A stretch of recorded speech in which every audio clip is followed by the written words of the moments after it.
السلام عليكم ورحمة الله وبركاته. إن الحمد لله نحمده ونستعينه ونستغفره ونعوذ بالله من شرور أنفسنا وسيئات أعمالنا. من يهده الله فلا مضل له ومن يضلله فلا هادي له. أشهد أن لا إله إلا الله وحده لا شريك له وأشهد أن محمدا عبده ورسوله الذي لا نبي ولا رسول بعده. أما بعد، معاشر المسلمين muslimat jamaah subuh yang dirahmati Allah, marilah kita tingkatkan kualitas keimanan, kualitas ketakwaan kita kepada Allah Subhanahu wa taala dengan sebenar-benarnya takwa, menjalankan apa yang diperintah oleh Allah dan Rasul-Nya dan menjauhi apa yang telah dilarang oleh Allah dan Rasul-Nya pula. Dan tak lupa kita bersyukur akan nikmat karunia hidayah yang telah Allah berikan kepada kita, sehingga pada pagi hari ini kita berkumpul untuk melaksanakan salat subuh secara berjamaah. Dan tidak semua orang merasakan nikmat ini, dan kita termasuk orang-orang pilihan yang dipilih oleh Allah Subhanahu wa taala, yang dimudahkan oleh Allah Subhanahu wa taala untuk melangkahkan kaki kita menuju Baitullah ini, menuju rumah Allah ini, untuk melaksanakan ibadah yaitu salat subuh secara berjamaah dan dilanjutkan dengan kajian singkat pada setelahnya. Dan tak lupa salawat dan salam kita haturkan kepada baginda Rasulullah Muhammad sallallahu alaihi wasallam, suri tauladan terbaik yang harus kita contoh, yang telah berhasil membawa umatnya dari alam kegelapan menuju alam yang terang benar, yakni agama Islam. Ma'asyiral muslimin, jamaah subuh yang dirahmati Allah, Allah Subhanahu wa taala memberikan kenikmatan kepada kita berupa nikmat untuk berbicara, nikmat untuk mengucap. Karena dengan nikmat inilah Allah Subhanahu wa taala memberikan kemudahan kepada kita untuk membaca Al-Qur'an. Allah Subhanahu wa taala berfirman dalam surah Al-Qamar, "Wa laqad yassarna al-Qur'ana lidzikr." Dan sungguh kami, maksudnya Allah Subhanahu wa taala, memudahkan Al-Qur'an untuk dipelajari. Maka sepatutnya kita harus belajar dan mempelajari Al-Qur'an. Para jemaah yang dirahmati Allah, dalam hal orang yang berdakwah, di situ ada orang yang paham dalam Al-Qur'an dan juga ada yang minim pemahamannya dalam Al-Qur'an, dan itu pun sama-sama baiknya. Mathalul mu'minil ladzi yaqra'ul Qur'an fihi itu utrajah. Orang mukmin yang faham Al-Qur'an itu seperti buah utrajah, itu luar dalamnya baik, suaranya bagus ketika membaca Al-Qur'an, dan juga pengamalannya itu juga bagus ketika mempraktikkan isi daripada Al-Qur'an. Sedangkan yang kedua adalah wa mathalul mu'minil ladzi la yaqra'ul Qur'an, orang mukmin yang tidak membaca Al-Qur'an, mislu tamrat, seperti kurma. Kurma itu luarnya itu tidak tercium bau tapi rasanya manis. Itu sama-sama baiknya, sama-sama mendapatkan pahala kebaikan di sisi Allah Subhanahu wa taala. Tapi bedanya di sinilah, yang pertama adalah orang yang pandai membaca Al-Qur'an, dan yang kedua adalah minim pemahamannya tentang Al-Quran, tapi dakwanya itu luar biasa bagusnya. Itu merupakan suatu nikmat yang diberikan oleh Allah Subhanahu wa taala. Nah, pada kesempatan kali ini insyaallah kita akan sedikit belajar mengenai Al-Quran ini. Sudah benarkah bacaan Al-Quran kita? Maka kita harus memperhatikan kaidah-kaidah yang telah diberikan oleh Allah Subhanahu wa taala untuk kita pelajari. Nah, kita di sini insyaallah akan belajar sedikit tentang tajwid daripada Al-Quran tersebut. Nah, di sini tajwid adalah memperbaiki atau memperbagus bacaan kita ketika membaca Al-Quran. Dan juga ketika kita membaca Al-Quran dengan benar sebagaimana bacaan daripada Rasulullah sallallahu alaihi wasallam dan para sahabatnya, dengan cara mengeluarkan huruf dari makhraj itu sendiri. Tidak asal-asalan ketika membaca Al-Quran. Nah, itu penting sekali. Dan hukum daripada belajar tajwid ini adalah fardu ain, yaitu wajib secara individu, perorangan, itu wajib untuk belajar Al-Quran. Akan tapi untuk mengamalkannya itu fardu kifayah. Ketika ada yang menyampaikan maka gugurlah yang lain. Nah, ada banyak keutamaan yang dapat kita nikmati, yang dapat kita peroleh ketika kita belajar Al-Quran dengan menggunakan tajwid. Ketika kita membaca Al-Quran dengan tajwid, suara kita bagus, bacaannya indah, maka Allah Subhanahu wa taala kelak di hari kiamat akan memberikan syafaat kepada pembacanya.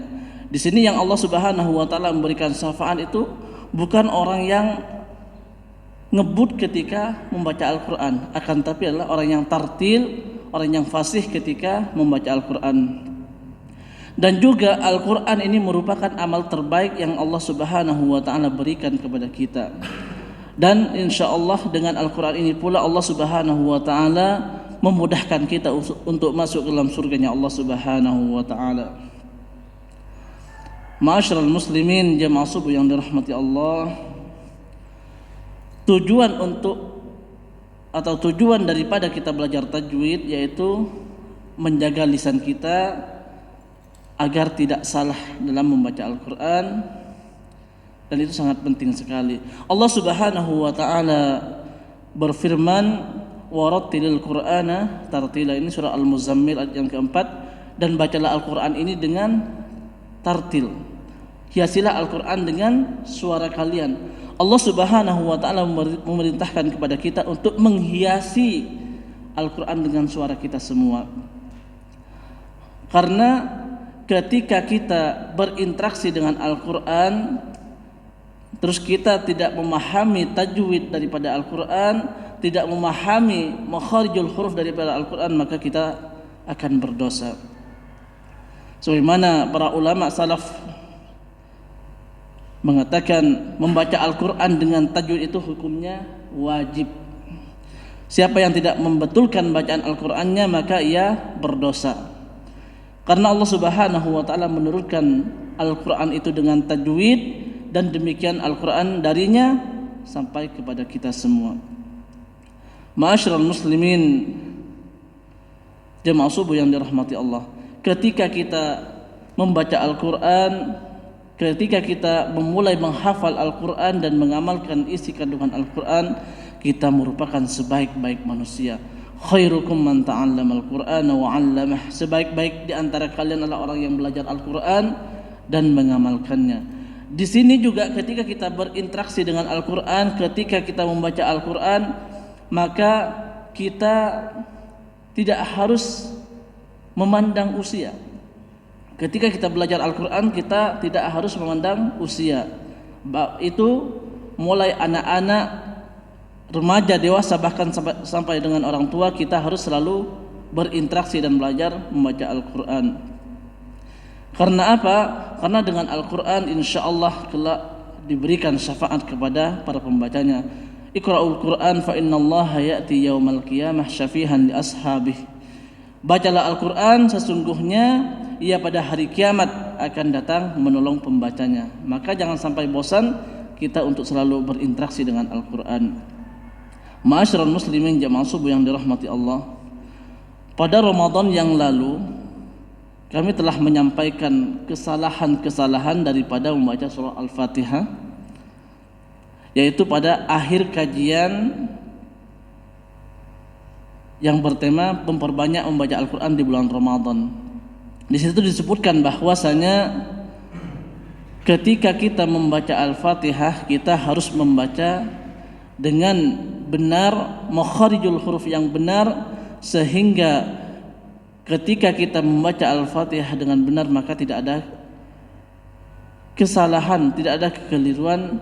Dan bahkan ketika kita membaca Al-Fatihah dengan benar, maka Al-Quran salat kita insyaallah akan diterima oleh Allah Subhanahu wa taala. Lain halnya dengan ketika kita membaca Al-Fatihah dalam salat, tiba-tiba bacaan Al-Fatihah kita banyak yang keliru, itu maka Allah Subhanahu wa taala masih memberikan tanda tanya kepada kita, apakah ia sah atau tidak. Kalau misalkan di antara jamaah ada yang lebih bagus di belakangnya yang menjadi makmum, maka salatnya tidak akan sah.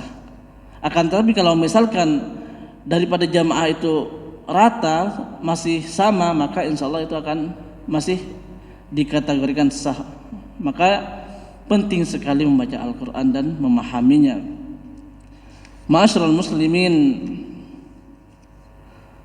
jamaah subuh yang dirahmati Allah, maka ketika kita membaca Al-Quran di rumah Allah, di masjid Allah ini, maka Allah Subhanahu wa taala akan memberikan kepada kita sakinah dan rahmat serta diliputi oleh malaikat-malaikat Allah Subhanahu wa taala. Majtama'a qaumun fi baitin min buyutillahi yatluna kitaballahi wa yatadarasuna bainahum illa tazalat alaihimus sakinah wa ghasiyatur rahmah wa hafathumul malaikah wa dzakarahullahu fi man indah. Tidak berkumpul satu kaum di salah satu rumah Allah kecuali ia untuk membaca Al-Quran dan mempelajari kitab Allah Subhanahu wa taala, kecuali ia mengikuti kajian-kajian di dalamnya. Dan juga Allah Subhanahu wa taala akan memberikan kepada kita semua itu sakinah dan rahmat serta diliputi oleh malaikat. Jadi malaikat insyaallah akan ikut bersama kita ketika kita selalu mengikuti kajian, selalu mempelajari Al-Quran di rumah Allah ini. Dalam hadis qudsi Allah Subhanahu wa taala berfirman, ketika kita sibuk membaca Al-Quran, maka Allah Subhanahu wa taala akan memberikan kepada kita sebaik-baik pemberian. Yang artinya barang siapa yang sibuk dengan Al-Quran dan zikir karena meminta kepada Allah Subhanahu wa taala, maka Allah Subhanahu wa taala akan memberikan kepada kita sebaik-baik pemberian kepada orang yang meminta. Dan kelebihan kalam Allah Subhanahu wa taala di atas kalam lain seperti kelebihan Allah Subhanahu wa taala atas makhluknya. Ini hadis riwayat At-Tirmidzi. Maka ketika kita membaca Al-Quran, kita itu akan menemukan 3 level, 3 istilah. Yang pertama adalah at-tahqiq, maksudnya ketika kita membaca Al-Quran, kita membaca dengan perlahan, sangat pelan. Sedangkan yang kedua at-tadwir, maksudnya membaca dengan pelan atau sedang dalam membaca Al-Quran. Sedangkan yang ketiga al-hadr, maksudnya membaca Al-Quran dengan cepat. Nah, ketika kita membaca Al-Quran atau kita menghafal Al-Quran dengan at-tahqiq, dengan sangat pelan, maka insyaallah ketika kita membaca Al-Quran dengan cepat itu masih bagus tajwidnya. Akan tapi ketika kita membaca dengan al-hadr, ketika kita membaca atau menghafal dengan al-hadr ini, menghafal dengan cepat, membaca dengan cepat, maka sangat minim sekali untuk bisa membaca Al-Quran dengan pelan. Maka penting sekali kita membaca Al-Quran itu dengan at-tahqiq, yaitu dengan sangat pelan. Karena dengan kita membaca dengan pelan, insya Allah kita juga bisa membaca Al-Quran dengan tajwid, walau di situ bacaan kita cepat. Ma'asyiral muslimin, jamaah subuh yang dirahmati Allah, insya Allah nanti kita akan sedikit praktek tentang surat Al-Fatihah ini. Banyak di luar sana orang yang membaca Al-Fatihah masih keliru, baik itu makharijul hurufnya maupun al-mad atau bacaan panjang di dalamnya. Nah, di sini kita akan membuka Al-Quran. Nah, Bismillahirrahmanirrahim. Alhamdulillahi Rabbil Alamin. Nah, untuk memudahkan kita dalam membaca Al-Quran di sini, maka kita harus memperhatikan tajwidnya. Alhamdulillahi Rabbil Alamin. Yang pertama adalah alif lam. Alhamdu itu alif lam. Dan perlu para jemaah ketahui bahwasanya alif lam di sini ada dua macam, ada alif lam samsiyah dan alif lam qamariyah. Dan untuk membedakan hal ini kita memperhatikan setelahnya alif lam. Kalau misalkan setelahnya alif lam itu ada tasydid, maka di situ alif lam samsiyah. Kalau misalkan setelahnya alif lam itu tidak ada tasydid, maka itu alif lam qamariyah. Nah, hanya itu saja untuk membedakan alif lam tersebut. Karena memang alif lam itu hanya ada dua, alif lam samsiyah dan alif lam qamariyah. Dan sedangkan di ayat pertama, ayat yang kedua daripada Al-Fatihah ini, Alhamdulillahi Rabbil Alamin, al-ha itu adalah alif lam qamariyah. Alif lam qamariyah. Karena apa? Karena setelahnya alif lam ini tidak ada tasydidnya. Tidak ada tasydidnya, maka menjadi alif lam qamariyah. Sangat mudah sekali untuk membedakan antara alif lam samsiyah dan qamariyah. Setelahnya alif lam tidak ada tasydid, itu alif lam qamariyah. Alhamdu, hamdu ada mim sukun. Mim sukun bertemu dengan dal, itu idhar syafawi. Lillah. Nah, di sini lafaz Allah juga ada dua. Ada lafzul jalalah tarqiq dan lafzul jalalah tafhim. Nah, kalau di sini alhamdulillah, lillahnya itu adalah tipis, berarti tarqiq. Lafzul jalalahnya itu tarqiq. Untuk membedakannya apakah lafzul jalalah ini tebal atau tipis, kita memperhatikan harkat sebelumnya. Kalau misalkan lafaz Allahnya itu diikuti oleh huruf kasra, maka itu lafaz Allahnya tipis. Lillah itu tipis. Beda dengan Allah itu tebal. Lillah tipis. Rabbil alif lam lagi. Rabbil itu alif lam qamariyah. Karena setelahnya alif lam tidak ada tasydidnya. A-nya itu dua ketukan. A dua mad badal. Lamin. Min di sini adalah mad arid lisukun. Mad arid lisukun. Kenapa dikatakan mad arid lisukun pada kata al-alamin? Karena mi di situ adalah mad tabi'i bertemu dengan min, huruf hidup yaitu huruf nun dibaca mati karena waqaf. Itu adalah mad arid lisukun. Alhamdulillahi Rabbil Alamin.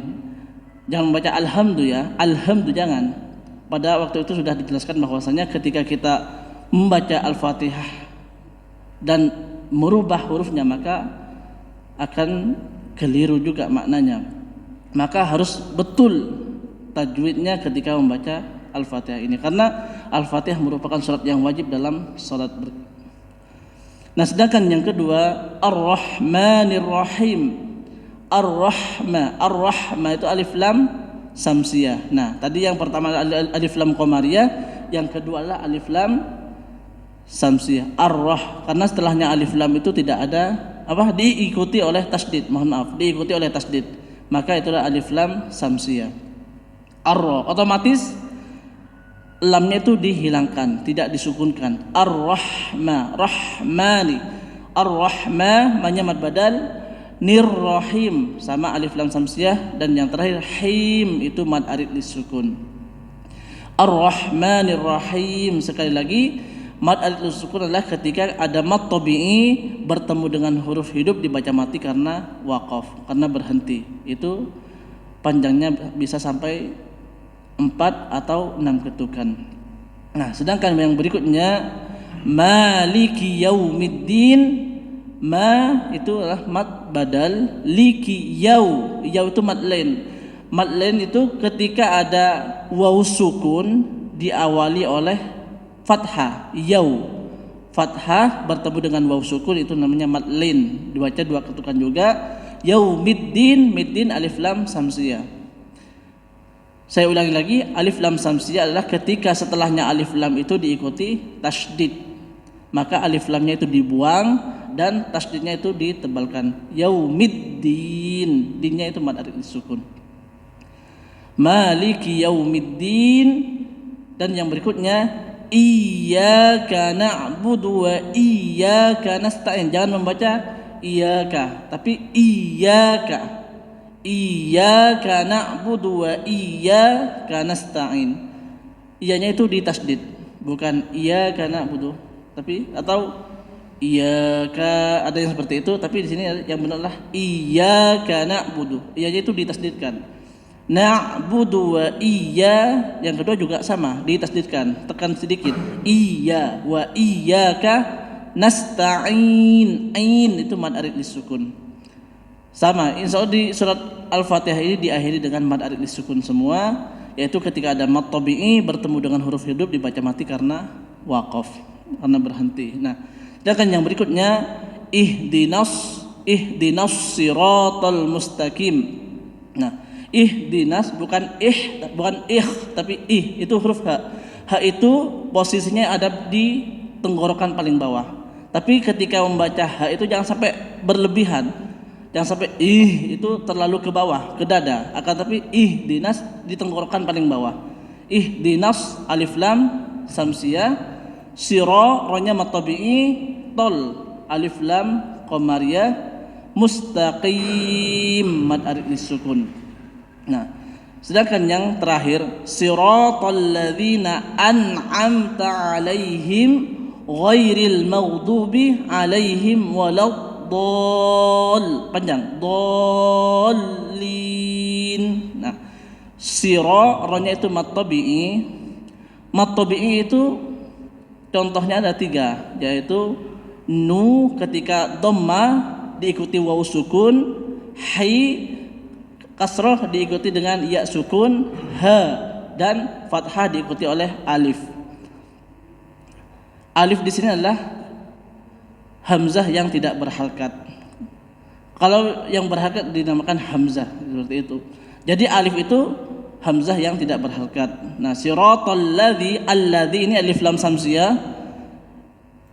Siratal ladzi, dzi mad tabi'i. Nah, an'amta, nun mati ketemu dengan an'amta itu nun mati ketemu dengan itu idhar halqi. Amta mim mati ketemu dengan ta itu idhar syafawi. Nah, mim mati di sini ada 3. Mim mati ketemu dengan mim itu idgham mimi. Mim mati ketemu dengan ba itu ikhfa safawi, dan mim mati bertemu dengan selain daripada mim dan ba itu semuanya idhar syafawi. Itu hanya 3. An'amta alai, la itu mad lain karena ya sukun diikuti oleh fathah. Alaihim mad lain, ghairil alif lam qamariyah, maghdu mad tabi'i, bi alai. Alai kembali lagi ke mad lain. Him ada mim sukun bertemu dengan waw, itu idhar safawi. Walad ada alif lam, walad alif lam samsiyah. Dol ada bacaan panjang bertemu dengan tasdid itu mad lazim musaqqal kilmi. Mad lazim musaqqal kilmi, mad lazim itu ada 2, mad lazim muhaffaf dan mad lazim musaqqal. Kalau yang musaqqal itu yang setelah bacaan panjang itu diikuti oleh tasdid. Waladdallin, lin mad arid lisukun. Nah, di sini mungkin seperti itu dalam surah Al-Fatihah, dan bahkan tidak hanya di surah Al-Fatihah, di surat-surat yang lainnya kita harus mempelajari tajwid tersebut. Karena apa? Karena nanti Allah Subhanahu wa taala akan memberikan syafaat, akan memberikan kepada kita kemudahan untuk masuk ke dalam surganya Allah Subhanahu wa taala. Dan yang paling spesial lagi adalah Allah Subhanahu wa taala itu mempunyai keluarga di akhirat kelak. Allah Subhanahu wa taala mempunyai keluarga di akhirat. Siapa dia? Yaitu inna lillahi ahlina minan nas qalu man hum ya Rasulullah qala ahlul Quran hum ahlullahi wa khassatuh. Sesungguhnya Allah Subhanahu wa taala mempunyai keluarga di antara manusia. Allah Subhanahu wa taala mempunyai keluarga di antara kita semua. Lalu para sahabat bertanya, siapakah mereka wahai Rasulullah? Maka Rasulullah sallallahu alaihi wasallam menjawab, para ahli Al-Qur'an, mereka adalah keluarga Allah dan hamba pilihannya. Hadis riwayat Ahmad. Nah, Allah Subhanahu wa taala mempunyai keluarga, yaitu orang yang terbiasa membaca Al-Qur'an, orang yang terbiasa mengamalkan isi kandungan Al-Qur'an. Ada seorang ulama yang mengatakan bahwasanya yang dikatakan ahlul Quran ini adalah bukan orang yang hafidz Quran. Ada hafidz Quran tapi dia tidak memahami maknanya. Ada hafidz Quran yang ia tidak mengamalkan isinya. Yang dimaksudkan di sini adalah orang yang mengamalkan isi kandungan daripada Al-Quran, baik itu satu ayat bahkan lebih. Bahkan kalau misalkan yang paling baik adalah orang yang hafal Al-Quran, yang mana di situ ia memahami artinya dan juga mengamalkan isi kandungannya. Itu merupakan yang terbaik. Maka dari itu jangan sampai di antara kita bosan untuk selalu belajar Al-Quran, karena belajar Al-Quran itu tidak memandang usia. Dan juga dengan Al-Quran insya Allah Allah Subhanahu wa ta'ala akan memudahkan kita untuk masuk ke dalam surganya Allah Subhanahu wa taala. Demikian yang bisa saya sampaikan, kurang lebihnya mohon maaf. Ihdinas siratal mustaqim. Assalamualaikum warahmatullahi wabarakatuh.